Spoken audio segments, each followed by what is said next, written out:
চোখ অপারেশন করতে গিয়ে আজকে না খেয়ে যাওয়ায় অপারেশনটাই বাতিল হয়ে যাচ্ছিল। সকালবেলা আমার একদম মনে ছিল না যে অপারেশন করতে গেলে আমাকে বলেছিল যে খেয়ে যেতে, এই কথাটাই আমি একদম ভুলে গেছিলাম যে বাড়ির থেকে খেয়ে যেতে হবে। দেখো আমরা সকাল 6টার মধ্যে বেরিয়ে পড়েছি বহরমপুর সুশ্রুত নার্সিংহোমে। দেখো এখানে এসে আমাদের বিল পেমেন্টও হয়ে গেছে, কিন্তু আমাদের বলেছে না খেলে অপারেশন হবে না। কি করব, তাই দেখো চলে আসলাম ক্যান্টিনে।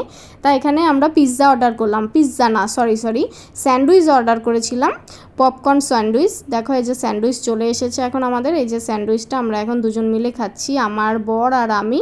দেখো স্যান্ডউইচটা বেশ ভালোই ছিল। আর আমি দেখো এখানে এসে একটু নকশা মারছি, ভিডিও করব তার জন্য একটু নকশা না মারলে হয় বলো। স্যান্ডউইচের মধ্যে সস দিয়ে একটু ভালো করে এঁকে নিলাম, তারপরে স্যান্ডউইচটা খেয়ে এই দেখো এখন চোখটা একটু দেখে নিয়েছে তোমরা। অপারেশন রুমে ঢোকানো হয়ে গেল। আর এই দেখো বাইরে কত লোক ওয়েট করছে, এখানে কত যে মানুষ আসে সেটা বলার মতো না। ফাইনালি দেখো বন্ড সই করে অপারেশন সাকসেসফুল হয়ে গেল।